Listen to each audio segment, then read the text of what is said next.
Welcome to The Explainer. Today, we're talking about an incredible journey, one that's cutting a silent path right through the middle of a very noisy America.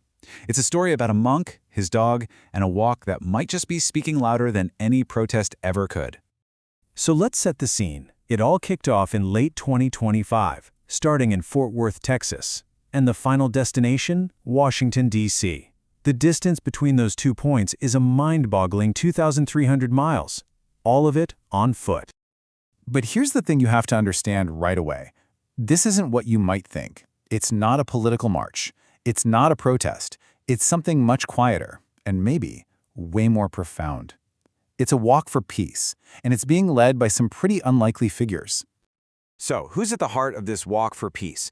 Well, it really all boils down to two central characters, a monk and his dog.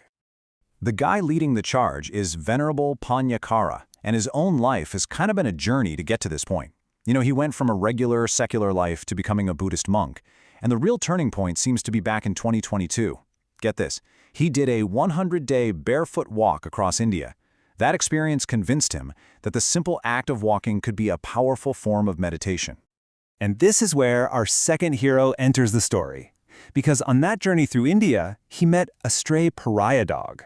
He named him Aloka.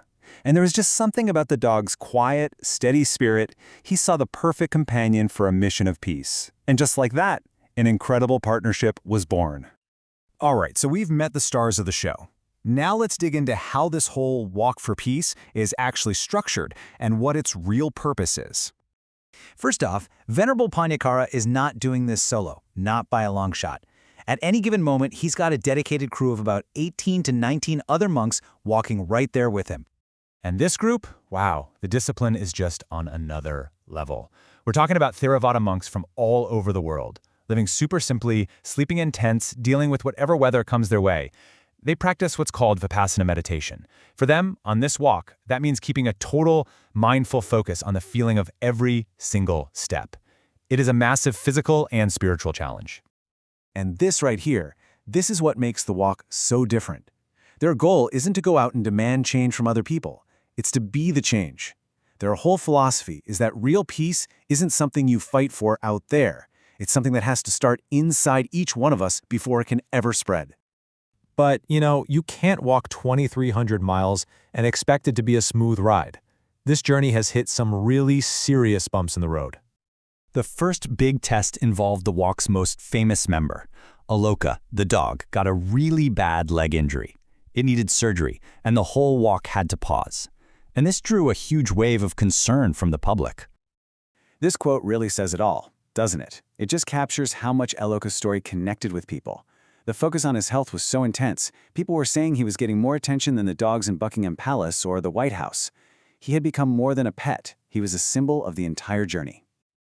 But then, something even more serious happened that really showed the dangers they face. In Dayton, Texas, one of the support vehicles was in an accident. And tragically, one of the monks, Venerable Fra Ajar Mahadam Pamasan, was so badly hurt that he lost his leg. It was just devastating. But his spirit is still with the group, which is just a testament to their incredible resilience.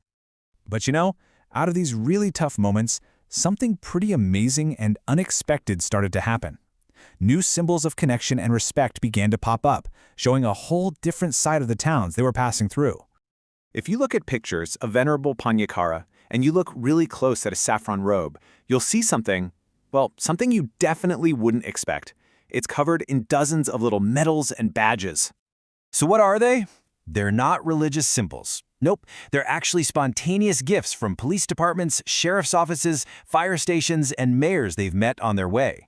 And instead of just tucking them away, he chose to wear them right there on his robe as a public thank you for the kindness and connection they've been shown. Every badge tells a story. So this all leads to a really big question, right? You've got this quiet, humble message of peace. How does that land against the backdrop of a very, very loud and divided America? Let's put it in context. This walk is happening during the Trump presidency, a time of some seriously intense political division. So on one hand, you've got the monks with their message of kindness and unity. And on the other hand, you have the national mood, which is full of heated debate and partisan noise. The contrast is just stark. And this, right here, might be their secret weapon. The monks are completely 100% apolitical. They do not take sides. In a world where it feels like everybody is shouting, their disciplined silence is actually a powerful alternative. It's like they found a third way that just completely bypasses all the noise. So, after thousands of miles and all these experiences, what's the ultimate impact of this incredible pilgrimage? What does it all really amount to? The impact has been this incredible ripple effect of kindness. You've got people from all walks of life, all different backgrounds, just showing up to offer them food or water or just to stand by in silent respect. Lots of people will even join them and walk for a few minutes or a few miles. Even leaders from other religions have come out to meet them and give their blessings because they see the universal truth in their message. This entire journey is just a powerful, living reminder that peace isn't some big political deal or some destination way off in the future. It's a practice. It's something you build. Right here, right now, one deliberate step, one mindful breath, and one shared human moment at a time.